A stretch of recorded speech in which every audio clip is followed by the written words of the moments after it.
Hello, Morongo Basin and listeners around the world online at Z107.7 FM.com. Here is the Z107.7 local news for Friday, March 8th, 2024.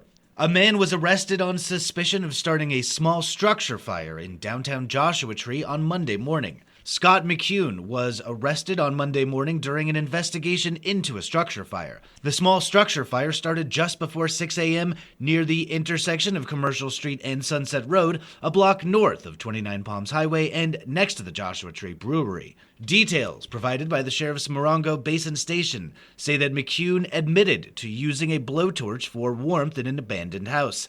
Deputies say McCune put the blowtorch down during an argument with a girlfriend, catching his pant leg on fire before the blaze spread to a mattress and then throughout the house. Yesterday in San Bernardino County's Joshua Tree Court, McCune entered a not guilty plea on felony charges related to starting the fire. He is facing additional enhancements for being a convicted violent felon.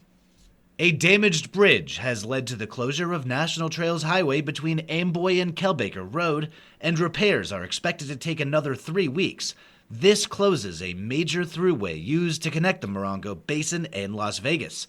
San Bernardino County's Public Works Office provided Z107.7 with background on the damage and an update on repairs. Public Works said that the damage to Bridge 70, located about a mile east of Saltus Road, was discovered by Caltrans during a routine inspection on February 15th.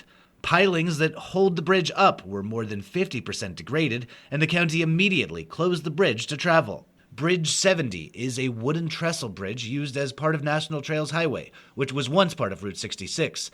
The bridge was built in 1930, and its load-bearing wooden components are showing signs of major decay due to recent flooding and weather. No immediate bypasses for the bridge are available. A spokesperson for Public Works said that the process to get environmental approval for local bypasses would take longer than the bridge repairs, and they encourage drivers to take alternate routes that avoid this stretch of National Trails Highway.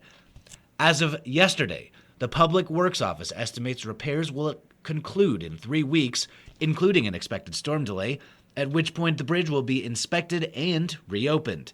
Excavation of the site is currently underway, with next steps including the installation of new piles and rebar. For the 5th year in a row, the Morongo Basin celebrates the annual Big Reads community-wide reading event, running until April 1st. Assignment reporter Gabriel Hart gives us an overview of this unique, fun, and educational free program and what this year's installment has in store.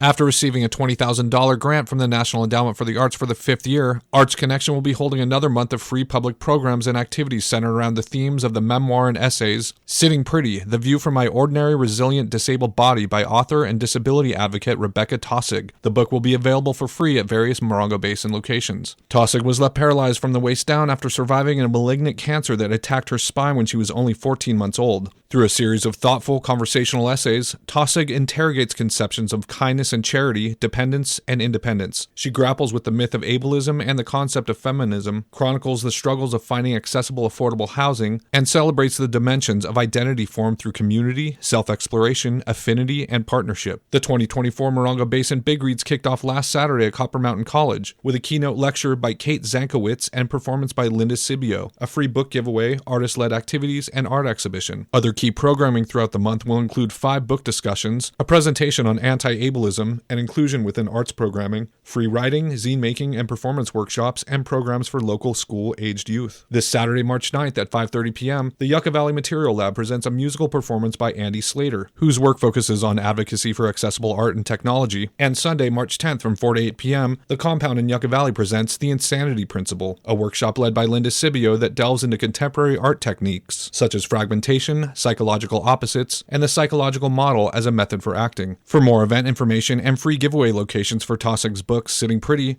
please visit bigreadmorongobasin.com. Reporting for Z107.7, this is assignment reporter Gabriel Hart. Lou Harrison House is bringing some South American soul to the Morongo Basin tonight. Arts and entertainment reporter Charlie Thomas opens the door on this must-see event. On Friday, March 8th at 7 p.m., Choro das Tres, A trio of Brazilian sisters will perform a concert with Corinna on flute, Leah on 7-string guitar, and Elisa playing mandolin, clarinet, banjo, accordion, and piano. Dedicated to 19th century Brazilian instrument music based on a genre called choro, they began performing as a family tradition with their late father Eduardo, who lost his life to COVID early in the pandemic. This trio will also be performing for area elementary schools while in residence, as well as Sarana Kuil elder Kim Marcus, who continues to bring his First Peoples culture and customs to students throughout the spring. Other concerts include Bill Frisell on April 12th, the VEM Ensemble on April 20th, and Wu Fei and Gian Riley April 25th. Tickets to the March 8th concert start at $25 and are available at louharrisonhouse.org. Reporting for Z107.7, this is arts and entertainment reporter Charlie Thomas. As part of tomorrow's Flying Doctors event, Livestream will be holding a community blood drive. In addition to the free dental and vision care provided by the event, Livestream will be helping to replenish our area's blood supply with a blood drive. The event will be held at Copper Mountain College's Bell Center, where volunteer doctors will be providing dental and vision services. No documentation is needed to receive health services. Appointments are strongly encouraged and can be made by calling 760-820-2614. Livestream will be collecting blood from healthy individuals at least 15 years of age. Donors receive a free mini physical. Please set an appointment to donate blood by calling Livestream at 1-800-879-4484 or visiting lstream.org. How do our local emergency service providers respond to medical situations within Joshua Tree National Park? Morongo Basin Ambulance Operations Chief Craig Bell discussed exactly that on last week's Z107.7 Up Close show with host Gary Daigneault.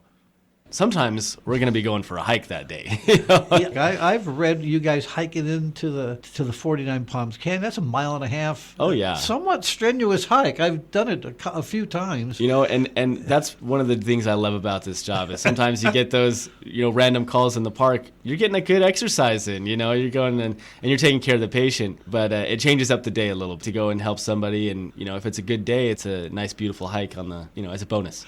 How do you work with the park? It's a federal agency. You're a private nonprofit. How does that work? It works really well, actually. The park, say they have an emergency of some kind, right? They'll activate their rangers. They'll request us, and we'll respond out with them. And we work really well with their team. Their team are top notch.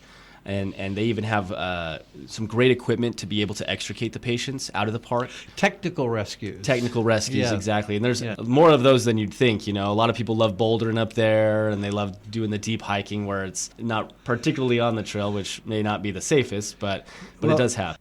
You can hear their full conversation by listening to the Up Close show as a podcast at Z107.7fm.com or wherever you get your podcasts. The Z107.7 Up Close show airs every Friday at 10 a.m. The Yucca Valley High School Trojans swimming team hosted Coachella Valley High School at home yesterday and eventually had to end the meet early due to stormy weather. The boys team won 109-6, with freshman Jonathan Lopez being named Boys Swimmer of the Week for his noteworthy dedication to improvement both on and off the pool deck.